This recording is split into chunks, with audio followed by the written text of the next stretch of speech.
Hello and welcome to Subway NIBFA today. I'm Barry Green. That's January done and dusted. Some of the league tables have now split into a top and bottom half with everything yet to play for. In today's show, we'll have National League and NIBFA Cup highlights from the last month. Plus, we went along to watch Green Island's under-14 team in training. We spoke to players and parents. We'll have that for you later in today's show. And we'll be announcing the Player of the Month for January, so stay tuned for that as well. Now today I'll be joined by striker Michael Carville. He's just signed on loan at Dungannon Swifts from Crusaders. We'll be getting Michael's thoughts on our three featured games. First up, we head to Crumlin Leisure Centre for an under-13 National League fixture. It features Glentoran and Dungannon United Youth. Both teams went into this game on some great form. Johnny Martin is on commentary.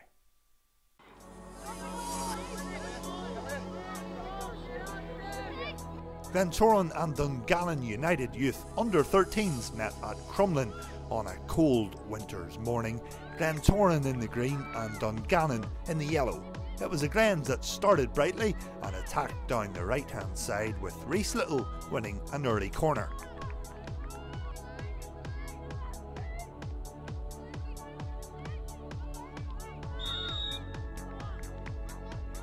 Glentoran won an early free kick, and this teasing delivery by Brendan Hamilton allowed Jay Harvey to get on the end of it, but he could only prod wide of the right post.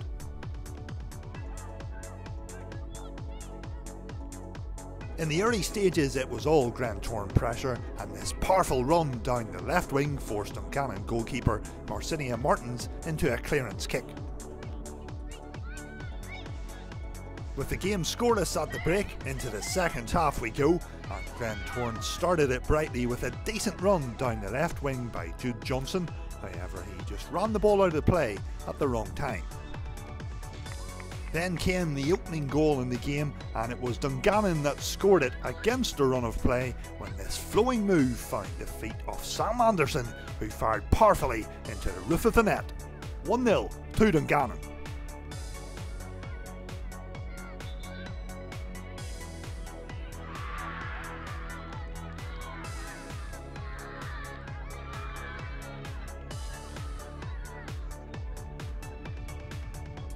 Glentoran responded almost immediately when Jude Johnson found himself unmarked inside the area and volleyed home to make the score 1 each.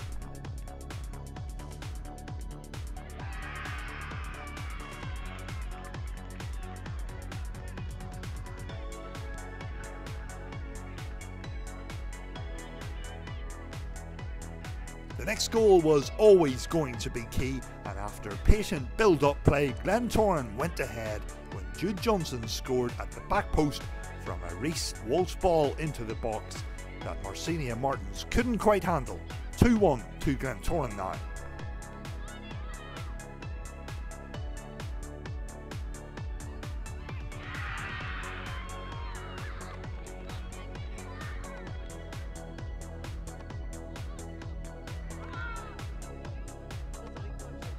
Dungannon forced a corner down at the other end, but good alert goalkeeping from Ryan Kerr made sure Dungannon didn't have a sniff on this occasion.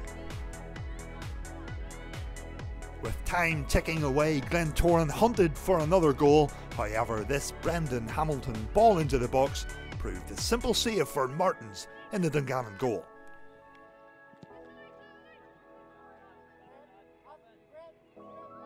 Strong running from Glentoran's number 9, Rhys Little, resulted in another shot. However, his shot flashed just wide of the left post. The Glens almost bundled in a late third, however Martins got back on her goal line to keep the deficit to just a single goal.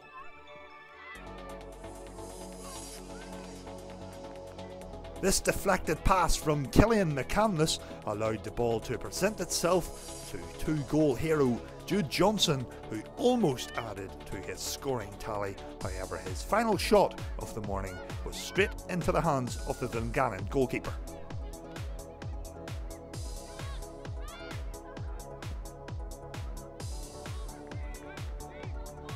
With time running out, Dungannon tried to respond in the dying stages of the game, but at full time it finished Glentoran 2, Dungannon United Youth 1.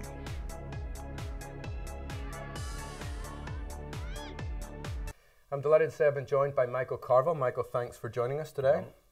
Michael, news recently as well. You've left Crusaders, albeit temporarily. You've moved to Dungannon Swifts. Yeah, I think it was a decision that I made myself. I went and spoke to Stephen Baxter about. I was worried about game time coming to the end of the season. I wanted to get out and play. There was a few clubs obviously interested, but I've decided to go on loan now to the end of the season to Dungannon, and I'm looking forward to a new challenge now and seeing what it brings. From now until the end of the season, then, will you set yourself any objective? Yeah, I think that was in my mind from when I made the move. Obviously, Dungannon are doing very well. The 7th place is possible, and also they're obviously in the Irish Cup as well. So there's wee challenges there. From a personal perspective, to me, it's just to fall in love with the game almost again, and I look forward to playing games of football and enjoying it. Obviously, Crusaders, fantastic club. Everything's going so well. Stephen's first class. And I understood my situation, that I was concerned about game time, and they've made some excellent signings. So I think it was the right time to move, and obviously get out and try and get more game time under that. I think it's a very honest decision that you've made with yourself. But Crusaders, I suppose, in terms of their recent success, that's to be expected because they've got a bit more money now and they've got the ability to bring more players in, haven't they? Yeah, I think when I obviously left Linfield and joined Crusaders, I went across and seen the club. They were in their development phase. Obviously playing Champions League football, the club was just so high. It was brilliant to see, and now they've developed a wonderful facility. It's first class. It's almost like a professional team in England. The setup, obviously the gym's been put in there, the restaurant, the players are full-time or three-quarters full-time. I don't know how you want to put it. I don't know how that works out. Yeah, but it's a great setup. Yeah. But I think in the next 2 or 3 years, I think you'll see it getting even better. And I think it might be a case that other Irish League teams will look at it and go, well, what can we do now as well?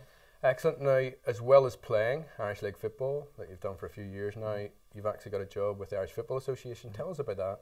Yeah, I'm currently the volunteer development officer at the Irish FA. We're currently devising a new strategy to try and assist our clubs and volunteers throughout Northern Ireland. So it's going very well at the minute. I really enjoy my work. I love the game. I love football. So to play it is great. To also work on it is just fantastic. That old saying where I wake up on a Monday morning, I don't dread going to work. I look forward to it, and I work with some great people, and the association's really making strides now to try and help the game and develop it and nurture it. Excellent. We'll touch a little on that later in today's programme. Let's discuss Glentoran's 2-1 win against Dungannon United Youth in that game. Given that the Glens went 1-0 down in that match, they'll be happy that they went on to win it, won't they? Yeah, absolutely. Obviously, I've seen the highlights of the game. It looked like it was against the run of play when Dungannon got that goal. It was a very good finish from Sam Anderson. He took his goal well. But something I've noticed I've watched Glentoran over the years and throughout their academy, they do try and play the right way. Yeah. And it was evident in that game that when they went 1-0 down, it wasn't panic stations, it wasn't anything different. They maintained to play the same way, and they always looked like they had that wee edge over Dungannon. Yeah. 2 goals for Jude Johnson, who almost had a third near the end. As a striker, I'm guessing that you were impressed by his performance. Yeah, absolutely. He takes his first goal very well. I think the second goal, unfortunately for Marcina Martins, was a bit something she'd rather forget. Yeah. But what I did take from that was he was sniffing around. And he was anticipating the mistake, and I think that's the sign of a good centre forward or a good striker, that he was aware that there's a chance to score a goal, and he was in the right place at the right time, obviously, to finish it. His first goal, his technique on the volley is superb. Frightening. Yeah, he's watched it the whole way when the ball's delivered in. Obviously, Dungannon might question who was marking, but he's took the goal very, very well. Finally, touching on that game, he's wearing number 99. Would you have seen that in your day? 99? I was just amazed that all the kits fitted every single player, because when I played, it was a large kit, usually down to your knees, and usually pass-me-downs, but it looked so professional. It was great to see, but the 99 was... I call them, it's turned into almost like the Instagram players, the modern day Neymars of the world. Not my style personally, but each child looks like they're enjoying it, and that's the most important thing as well when they're playing football, enjoying it. Exactly, Michael. Thanks for the minute. Well, that was a hard-fought win over a talented Dungannon side. Since the split, Glentoran have gone on to make it 3 wins from 3 league games.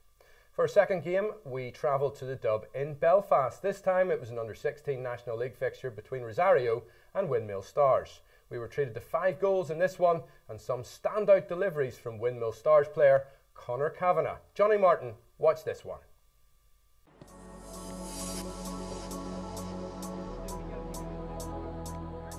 Rosario and Windmill Stars under-16s met at the Dub on a cold January's winter evening, Rosario playing in the white and Windmill in the orange. It was the Belfast side that started stronger, and this effort from Fergal Eastwood tested Micheál Brown in the Windmill goal, who tipped it over the crossbar. Windmill created their first chance of the game from a corner from the left side when Mark McSloy hooked this loose ball onto the crossbar. Windmill were next to threaten when this fantastic through ball found the feet of Oisin Nix, who fired hard at the Rosario goalkeeper Oisin Tracy.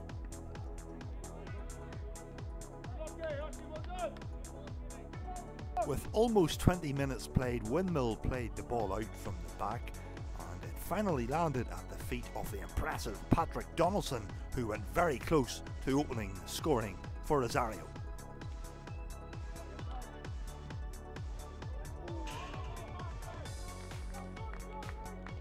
Rosario were threatening down the left wing, and Ben Jenkins was causing trouble inside the area. He dropped the shoulder well and put in a teasing delivery towards the back post, but none of his teammates could get on the end of it. Windmill were dangerous on the counter-attack, and Jamie Doran almost got in behind the Rosario defence. However, good defending from Lorcan Guinness prevented a Windmill shot.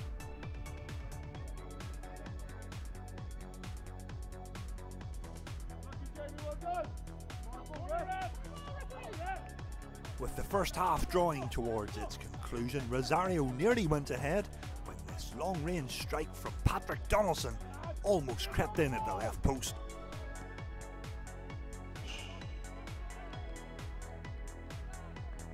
Rosario finished the first half stronger, and it was their left winger Ben Jenkins that opened the scoring when he curled into the bottom right corner to give Rosario a 1-0 lead after 33 minutes.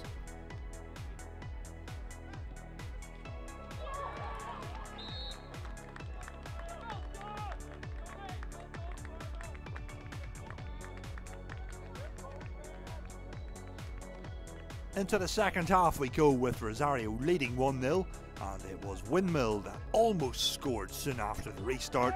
However, Oisin Tracy gathered the ball right on the goal line. Tracy's kick out found the Rosario number 9 Johnny Doyle, whose cutback found a teammate, but a fantastic sliding challenge prevented the Rosario shot. Windmill Stars then levelled the game when their number 11 Niko Likovits fired hard and low into the net to level the match to make it 1-1 with 16 minutes of the second half played. That equaliser for Windmill lifted their spirits, and they soon went ahead when Niko Likovits scored his second and made the scoreline 2-1 to Windmill Stars.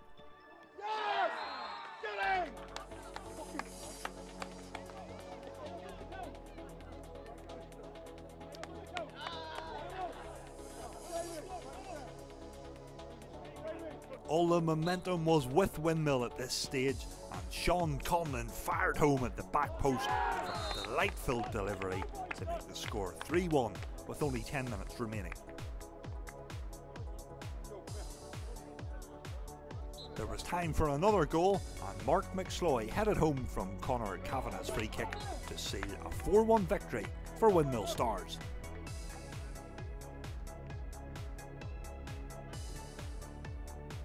So Michael, to be 1 up and then lose so emphatically, will that be difficult to take for Rosario? Yeah, I think obviously their first goal that they scored, Ben Jenkins took it very well. Great feat, he created that with his space and scored. But I think you could kind of see in the second half that Rosario, once they conceded, which is probably the most worrying thing, then that was it. It kind of opened up the floodgates, and Windmill took confidence in that and really pushed on. And I think that's where they got the result. But I think Rosario started off well. I think their manager probably a bit disappointed that it was such a heavy defeat in the end, because the way they started, it didn't seem it was going to go that way. No. 2 goals for Nico early in the second half, but for me, the deliveries from Conor Kavanagh, those crosses for the third and fourth goals, they were insanely good. Yeah, I think what about the technique? Yeah, I think we talked about this off air. It's a like a stab technique almost. He stabs down the ball. It looks good when he does it. It's something, and it was pinpoint every time. And even at our level, if you can deliver a ball, you're highly sought after, because it's obviously massive in nowadays game and set pieces and things like that. That delivery in that game ended up maybe winning the game for them, because he put it in an area. Rosario will be questioning their marking, but the lad can only put the ball into a certain area and hope that somebody's there to finish it, and he did that twice. So fair play and great delivery. Yeah, it's absolute quality. What we tend to do is, and I suppose we shouldn't, but we focus on the goal scorers week on week. We do that from Premiership right the way down to Irish League and to this level. But you can see, you know, in a game when you have a crosser of that quality, I mean, they can win you games. Absolutely. I think if you speak to all top centre forwards and strikers, they usually have a player in the team that they've got a very good relationship with, and they know when they get the ball wide or wherever, a set piece, they're waiting for it. And it's kind of like a trust thing. It's an unwritten rule. It's like a trust. You have trust that they will put the ball in there.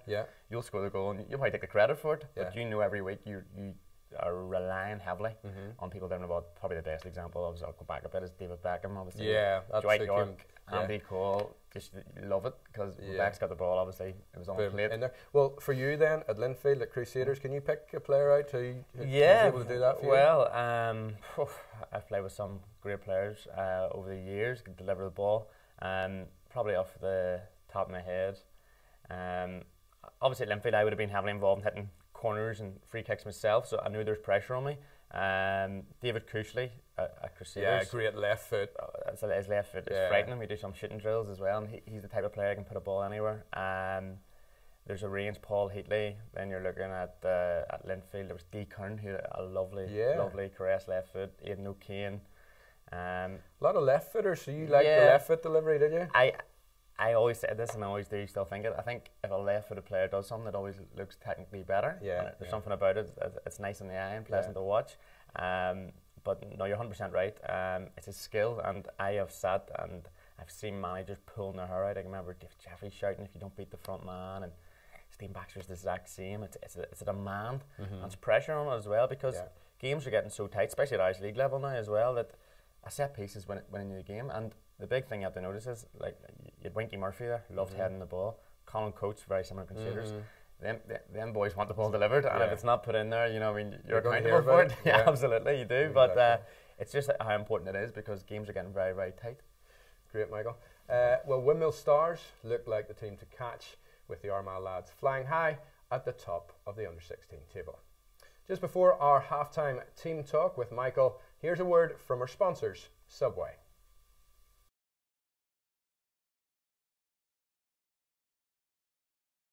Well, now it's time for our halftime team talk with today's guest, Michael Carville. Michael, let's begin about talking about your time in England. How did the move to Charlton Athletic come about?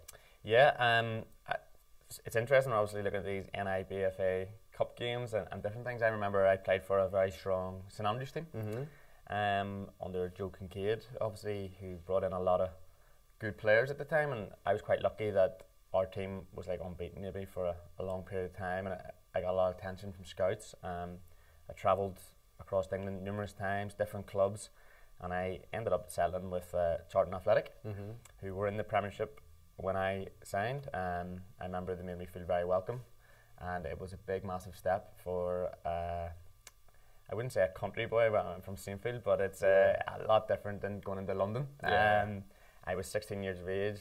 I literally finished my last GCSE, and I was straight in the plane, straight over to full-time football. So it was a dream. It was fantastic, something I'll never forget. But looking back on it, it just shows you I had no fear at that age. I'm thinking, wow, could I even go to London myself now at the age of 30 and get around? But Charlton looked after me very well, and I thoroughly enjoyed my time there. I was there for 3.5 years. I learnt a lot about life as well as football, because you're only playing football for a small part of the day. You have to then go home and you're in digs and you're mixing with people from different countries, and Yeah, it was fantastic. It was great life lessons and something I thoroughly enjoyed. Yeah, very character building by the sounds of it. Yeah. That didn't quite work out for you in terms of progression to the first team, and then you then went to Wrexham. Yeah. How did you adjust? Yeah, it was a big shock. Everyone that knows me knows the story well. It was just simple. I was training with the first team at Charlton Athletic, who were playing at the Premier League at the time, so that was a good achievement for myself to get to that level. But Alan Pardew literally came in, and this was the biggest lesson I learned. Alan Pardew, the dancer? Yeah, a bit of that. He didn't dance with me anyway. And he had a decision to make on players, and they were in a relegation battle. And he literally just came in and he chopped about, I think it was 3 or 4 of us in about the space of 3 days. Whoa. And we were asked not to come back, and it was kind of scary because you put all your life dreams in it. Every back home says you're going to play professional football, and then all of a sudden, in the space of a 10-minute conversation, you think this is it. But I was very fortunate. I got a move to Wrexham, which was a completely different setup, completely up north, obviously. But I loved my time up there. I went up there and I was a manager, Brian Carey, who was from Ireland actually, and he looked after me, put his arm around me, and I started enjoying it a bit more as well. Unfortunately, though, for Wrexham, they were in League Two, and that was very, very tough. And that's the side of football that I think footballers in this country don't see. They think it's all glamorous and big cars, fancy lifestyles and things like that there. When you go down to League Two and stuff like that, it's not. It's boys are playing and fighting for a living and maybe considering, even at that level, some of them are probably considering, is this going to be worth it long term? But as a player I enjoyed it, great experiences, learnt a lot, played under some good managers, and I made my debut in league football as well. So yeah, something I have to say I enjoyed. Brilliant. Following that, you came home, you came to Linfield. Yeah. You then went to Crusaders, you under Dungannon. But in terms of the Irish League then, who's the best player that you would say that you've played with and played against? Putting you on the spot now. Yeah. I've been very, very fortunate to play with some quality players at top sides. Linfield and Crusaders won everything. Standout players for me, obviously at Linfield, I came back and Glenn Ferguson was coming near the end of his career, apparently, I was told. And Peter Thompson just left and I came into Linfield, and I remember doing a drill, and it was a simple crossing and finishing drill, and I remember he threw the ball down his right foot and he zinged the ball out to the right winger, and he took a bad touch. He just shook his head and rolled it down, zinged the exact same ball with his left foot out to the left winger, and he ball in the box, bang, and I was just like in awe of him. I was just like, wow, quality, class, and just he had that thing where he always scored goals and always looked like he was going to score goals. In that team as well, there was Noel Bailey, who, when you talk about legends, that man was a legend on and off the pitch. He was one of the best figures, captains I ever seen. So much class at the back, a guy who could read the game and yet nobody really got under his skin. Yeah, absolutely. I remember actually players telling me that during a game, Linfield might be winning 3 or 4-0, and he would have actually spoken to the centre forward in the other team and said, just keep going, keep your head down. I was the kind of man he was. He was a gentleman. That change room at Linfield was mad, crazy. There were some characters in it. But Noel, being the captain, didn't think he had to overspeak any of them or put them in order. He just got on by his business, and he was very good. But then if you flip that to Crusaders, then you're looking at some of the players I played with recently. Gavin White. Incredible. So no surprise to you then that he got the move to Oxford United? I was surprised. The only surprise was it took so long for him to get across. He had so much ability and quality. It was just oozing out of him, and great lad, really, really down-to-earth lad, and wish him all the best, and I think there's more to come from him. And then you've got, I can't not mention one of my good friends as well, Billy Joe Burns, sensational after leaving Linfield. People kind of think down, he's turned that round. And then you've got other people like Jordan Owens, great goal scorer. Yeah, talisman for Crusaders. And Colin Coates, obviously, he's there's so many players, and I've left people out probably. Andy Waterworth, obviously, I played with a good friend of mine, growing up together. We've had him in that side as well. Players then you've played against in the league, because you must, you're lining up against the opposition, you're going, oh no, not him, because he's able to read what I'm going to do type thing. Do you have that? A few battles actually with Colin Coates. I did enjoy it at the time. In terms of players that I remember, when I was at Linfield, Stephen Carson for Coleraine was beautiful football. Ex-Rangers as well, I think, yeah. He was like a left winger, but he was natural ability. He was frightening. I was very fortunate, obviously. I think Paddy wasn't coming near the end of his time, Paddy McCourt, but he was always an idol. Unreal. And to see him playing first class. Keith Gillespie, I suppose, came back and played for the Glens as well. I'm obviously dropping in the big names, but those boys there, obviously, you could see why they played. Yeah. at a higher level. A higher level, and obviously it's great as well to say you get the chance to play against them. Well, let's focus on that, and for anyone watching this game, they obviously will see that you've been in England, you've kind of walked the walk, you've talked the talk.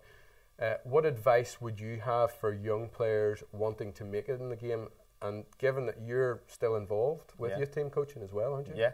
No, I've got a very simple message, and it's something that I would try and push out now to a lot of young players, or any parent that asks me advice. We live in this bubble in this country that the dream is to go to England. The dream is to go to England. If you don't get to England when you're 16, that's it. You haven't made it. It's completely changed now, and my mindset's changed as well. So I'm looking at the likes of Gavin White. I'm looking at the likes of Stuart Dallas. I'm looking at these players that are going across later. Bobby Burns. I'm looking at all these players. Mark Sykes. I'm looking at them and going, they're ready to go to England. They're ready to go and play, and they're going over there to play. Yeah. So this dream that they're going to academies at 16 years of age. Yeah. I was very fortunate to grow up with Johnny Evans. Johnny Evans was a freak. Johnny Evans was unbelievable. He was always going to play for Manchester United. From the age of 13, Manchester United knew Johnny Evans was going to play in the first team. So him going to an academy, 100%. Other players going away to academies for the sake of maybe trying to get across the water to full-time football, I think it doesn't have to happen now. I think there's a platform here that they can play in the Irish League and have an opportunity to play games, learn their trade, and when they're ready, go to England. So my advice is to not fall for this dream of 16-year-olds. You have to be in England. Yeah. Yes, it's great. It's fantastic. It's great to get away and things like that, but it's not the be-all and end-all. And I look back and I think maybe of players that maybe didn't make it at 16, and maybe because of that, they maybe came away, fell out with the game. Yeah, they get turned off, don't they, if it doesn't quite work out. Absolutely, and that's, I suppose that is, but I would say also a sign of their mental character. So if they do that at 16, they're probably more likely to do that as they get older as well. Maybe their resilience isn't strong enough, but for me, it's something that we have to educate our players on, especially young players, because I've watched a lot of youth games now, and I think we talked about it off air. The standard is very good, and there's a lot of good players out there. It's just making sure they get the best advice. And I know within the IFA, Jimmy Gilton, there's no better man to obviously advise these players and look out for what's best for them. And it's trying to get that message out that parents need more education. Because they're the ones that actually... They're pushing. And are probably getting a lot of telephone calls, probably like my fella had to deal with in terms of scouts ringing up saying, I'll take your boy over, I'll promise you this, I'll promise you that.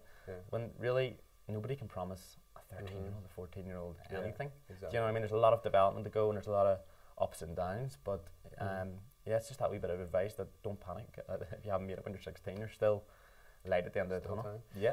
Great advice, Michael. Thanks for now. Well, recently we took our cameras to watch Green Island's under-14s in training. We caught up with some of the players and parents. Let's take a look.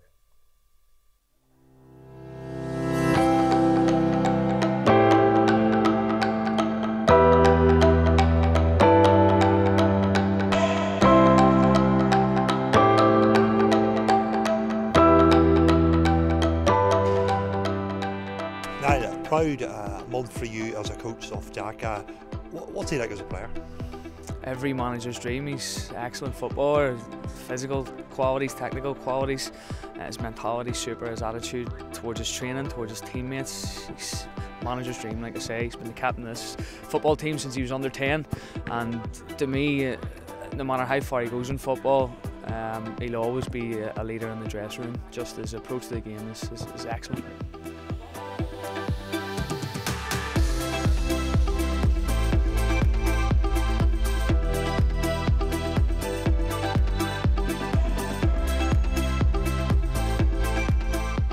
Proud, you must be a proud mother. Jack Patterson, Subway Player of the Month. How does that make you feel? Absolutely delighted. His dad and me were just so chuffed for him. He really deserves. He works really, really hard at his football, so he does. And he's a generally all-round great kid. And what does football mean to him? Everything. Everything. If it can get moved, it gets kicked. Everything about our house gets kicked everywhere. But he's a really good kid, and he just loves his football. He lives for his football.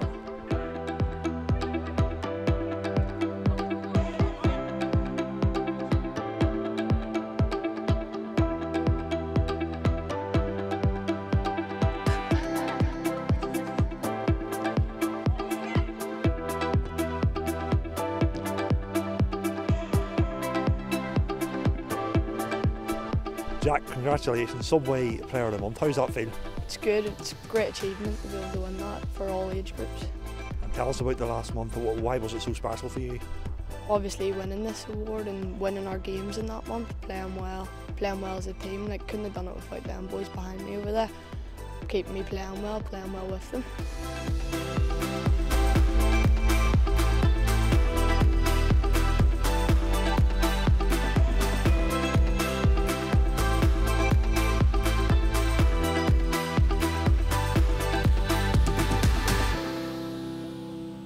Well, thanks to Green Island for having us, and good luck for the rest of the season. Now, moving on to our Player of the Month award for January.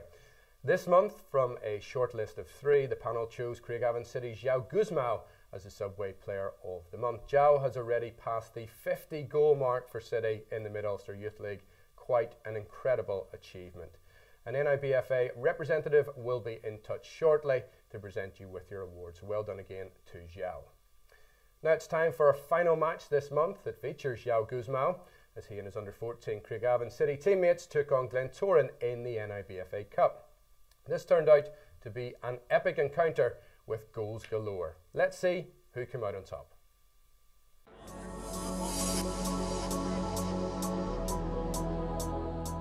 Craigavon City and Glentoran served up an 8-goal thriller at the Dub in Belfast in round 4 of the NIBFA Cup. Craigavon in blue, Glentoran in the white colours.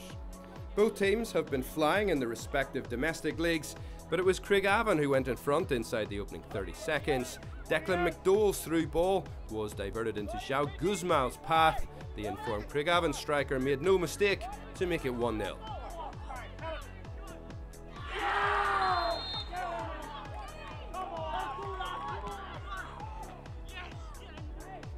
Guzmão's electric pace was already causing the Glens problems. The number 10 ghosted past 4 Glentoran players, but could only hit the side netting with this chance. Glentoran then equalised after 8 minutes. Mitchell Watterson's corner was headed home by captain Fraser Martin at the near post.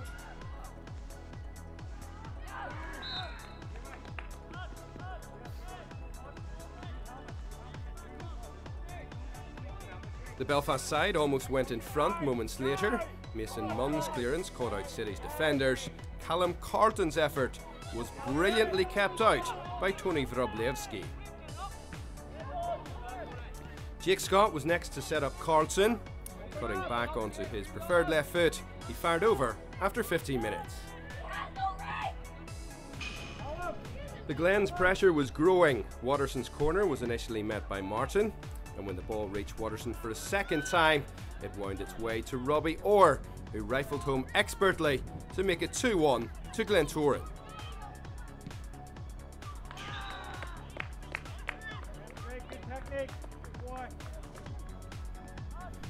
Jake Scott then picked a pass to Jackson Clark. His cross was almost deflected into his own goal by Charlie Hohihan.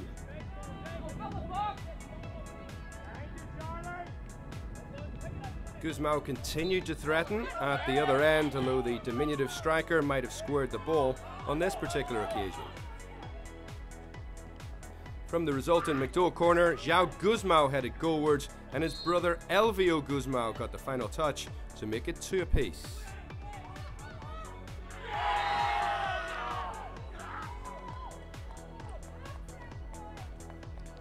Guzmão was then to almost turn provider. That was just 2 minutes later, teeing up Dara Kennedy, who couldn't keep his shot down, unfortunately, for Craigavon.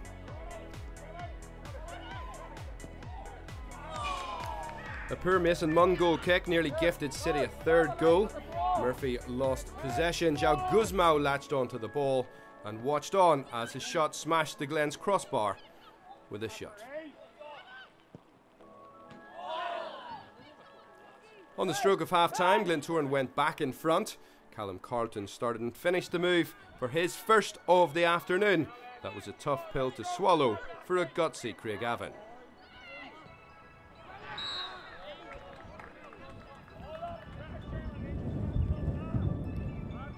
Glentoran opened up a 2-goal buffer with an excellent team goal. Jake Murphy and Jackson Clark were involved in the build-up. Oscar McKenna sliding the ball under the keeper without a single challenge from a Craigavon player.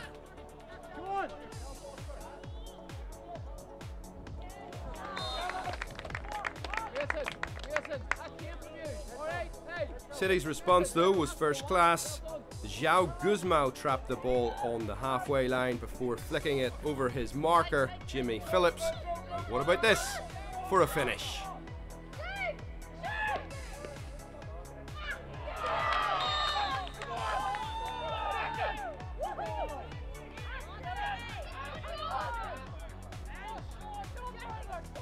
Seven minutes remained and Craigavon were thankful to keeper Wroblewski, who thwarted both Scott and Carlton as the game wound to a close.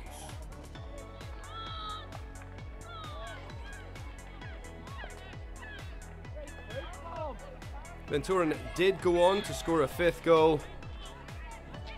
Luke Thompson was afforded time and space in the centre of midfield, smashing home off the underside of the crossbar. This sent Glentoran into the next round of the NIBFA Cup. Full-time Glentoran 5, Craigavon City 3.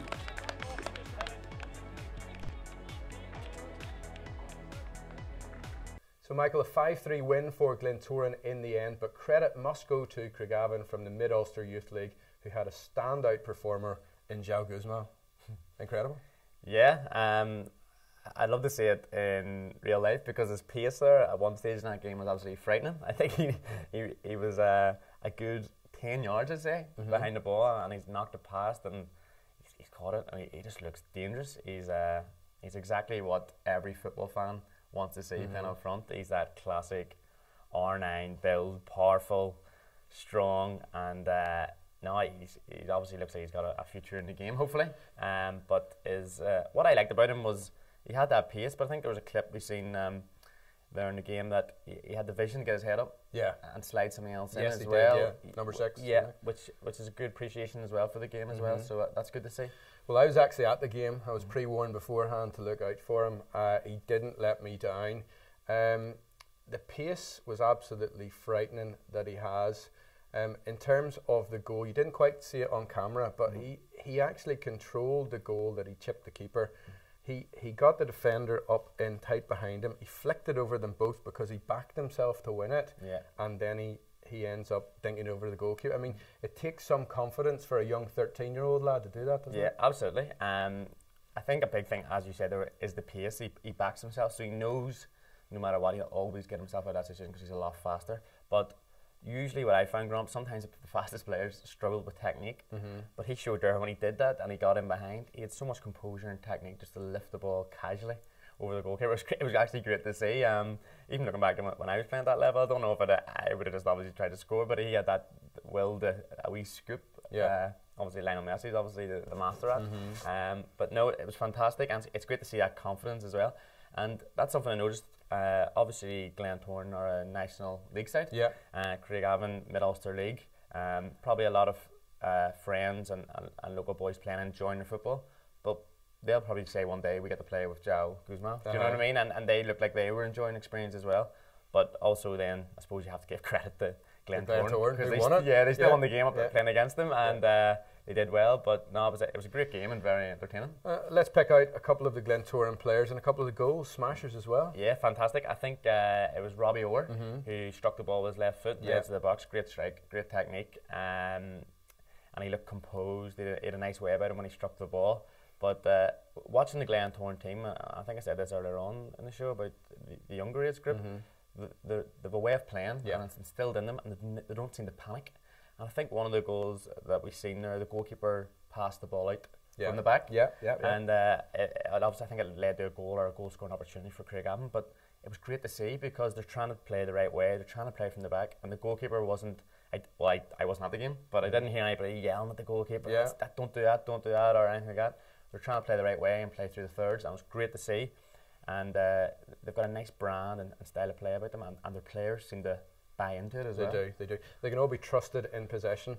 One final word then, the number 12, Luke Thompson. He took his goal really well as well, didn't he? Yeah, once again, I think we talked about this off air. There's some people that look like footballers. When he received the ball, he looks so natural. And if you actually look at the goal and break it down, he dribbles with his right foot. Yeah. Right. So that is usually the way the brain works. They tend to think that's the best foot, that's the strongest foot. So the strike on right foot. He could have struck with his right foot. Yeah. But he had the cuteness to move on to his left and just caress it.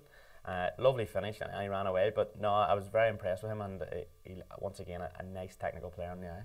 Lovely. Well, thanks, Michael. Well, hard luck to Craigavon, who gave an excellent account of themselves and the Mid-Ulster Youth League. Congratulations to Glentoran. Well, that's it from us for this month's show. Thanks, Michael, for joining us in Subway NIBFA today. Thanks also to you for tuning in. We'll see you again next month. Please do share our programme on social media and help us spread the success of National League football here in Northern Ireland. Finally, you can drop us a message on Facebook or on Twitter via the NIBFA or Exporte pages. Join us again in February. See you then.